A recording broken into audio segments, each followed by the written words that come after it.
നമസ്തേ പ്രിയമുള്ള പ്രേക്ഷകരെ, നാം ഇവിടെ ചർച്ച ചെയ്യുന്നു ജ്യോതിഷ വിഷയം നിങ്ങളുടെ നാളെ. നിങ്ങളുടെ നാളെയിൽ നാം ചർച്ച ചെയ്യുന്നത് നാളെ 1201 കുംഭമാസം 30-ാം തീയതി, അതായത് 2026 മാർച്ച് മാസം 14-ാം തീയതി, നാളെ ശനിയാഴ്ചത്തെ ശുഭാശുഭ ഫലങ്ങളാണ്. നാളെ ശനിയാഴ്ച സൂര്യോദയം തൃശ്ശൂരിൽ കാലത്ത് 6:38, അസ്തമയം വൈകിട്ട് 6:32. നാളത്തെ രാഹുകാലം നിങ്ങൾക്കറിയാം. ശനിയാഴ്ച 9 മുതൽ 10:30 വരെയുള്ള 1.5 മണിക്കൂർ ദൈർഘ്യസമയം. നാം ശുഭകാര്യങ്ങളൊന്നും തന്നെ രാഹുകാലത്ത് അനുഷ്ഠിക്കാറില്ല. നാളത്തെ ദിനത്തിൻ്റെ പ്രത്യേകത, നാളെ കുംഭമാസത്തിൻ്റെ അവസാനത്തെ ദിനമാകുന്നു. നാളെ അർദ്ധരാത്രി 1 മണിക്കാണ് മീനരവി സംക്രമം. 1 മണിക്ക് അർദ്ധരാത്രി, അതായത് ഞായറാഴ്ച പുലർച്ചെ. ഈ കഴിഞ്ഞ 2 മാസങ്ങളിൽ സൂര്യൻ ഉത്തരായണത്തിൽ വന്ന് ബലവാനായി വന്നു. എങ്കിലും ധനു കഴിഞ്ഞ് മകരത്തിലും കുംഭത്തിലും സൂര്യൻ ശത്രുക്ഷേത്രത്തിലായിരുന്നു. നല്ല ഫലമല്ല. അതിനാൽ ഈ മീനത്തിൽ നിൽക്കുന്ന സൂര്യൻ വളരെയധികം നന്മകളെ പ്രദാനം ചെയ്യും. ആശ്രയഫലത്തിൽ തന്നെ പറഞ്ഞിരിക്കുന്നത് തോയോത്ഥ വന്യവിഭവ വനിതാതൃത അന്ത്യേ എന്നാണ്.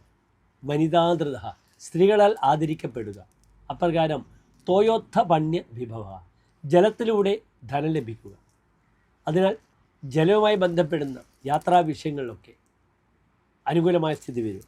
ജലവുമായി ബന്ധപ്പെടുന്ന വ്യാപാരങ്ങളിൽ അനുകൂലമായ സ്ഥിതി വരും. ഇപ്പോൾ വളരെയധികം പാചകവാതകത്തിൻ്റെയൊക്കെ അങ്ങേറ്റം നിയന്ത്രണം വന്ന് ഹോട്ടൽ മേഖലകൾ ഒക്കെ സ്തംഭിച്ചിരിക്കുന്ന ഒരു സമയമാണ്. ഒരുപക്ഷെ നാളത്തോടുകൂടി അതിന് തീരുമാനങ്ങൾ ഉണ്ടാകാം. അല്ലെങ്കിൽ വെള്ളത്തിലൂടെയുള്ള ഗമനാഗമനങ്ങൾ എന്താകാം, അനുകൂലമായി വരാം. നാം ഇറാൻ്റെ ഹുർമുസ് കടലിടുക്കൊക്കെ തന്നെ ഒരുപക്ഷെ പുതിയ ധാരണയിൽ തുറക്കപ്പെടുവാനുള്ള അവസരം നാളത്തെ സൂര്യൻ്റെ മീനം രാശിയിലേക്കുള്ള മാറ്റത്തോടുകൂടി ഒരു മധ്യസ്ഥത ചർച്ചയിലൊക്കെ അനുകൂലമായി വരാൻ വളരെയധികം സാധ്യതകൾ കാണുന്ന ദിനമാണെന്ന് എൻ്റെ പ്രിയപ്പെട്ട പ്രേക്ഷകർ അറിയണം. ഏതായാലും നാളെ ഈ ദിനം പലപ്പോഴും ജ്യോതിഷ വിഷയത്തിൽ ഏർപ്പെടുന്നവരൊക്കെ ഫലപ്രവചനം നാളെ പകൽ നടത്തുന്നതിനൊന്നും ഇല്ല. വൈകിട്ടത്തെ സമയം മുതൽ ഒന്നും ചെയ്യുവാൻ സാധ്യതയില്ല. കാരണം സംക്രമമാകുന്നു. എൻ്റെ പ്രിയമുള്ള പ്രേക്ഷകർ മനസ്സിലാക്കേണ്ട മറ്റൊരു കാര്യം, നാളെ ശനിയാഴ്ചയാണ്. നാളെ കറുത്തപക്ഷത്തിലെ ഏകാദശിയാണ്. കറുത്തപക്ഷത്തിലെ ഏകാദശി വളരെ വിശേഷപ്പെട്ട ദിനമാണ് ശ്രീകൃഷ്ണൻ. നാളത്തെ നക്ഷത്രവും എൻ്റെ പ്രിയപ്പെട്ട പ്രേക്ഷകർ അറിയണം. നാളെ ഉത്രാടം നക്ഷത്രമാകുന്നു. നാളെ ഏകാദശി തുടങ്ങുന്നത് കാലത്ത് 8:30 മുതലാണ്. 8:30 വരെ ദശമിയുമാണ്, വിഷ്ഠീകരണവുമാണ്. അതിനാൽ 8:30 ശേഷമുള്ള ഏകാദശി പ്രായം എൻ്റെ പ്രിയപ്പെട്ട പ്രേക്ഷകർക്ക് എന്തെങ്കിലും ചില കർമ്മങ്ങളൊക്കെ ചെയ്ത് മുന്നോട്ട് പോകണമെങ്കിൽ ഉത്രാട നക്ഷത്രമൊക്കെ സ്വീകരിക്കാവുന്നതാണ്.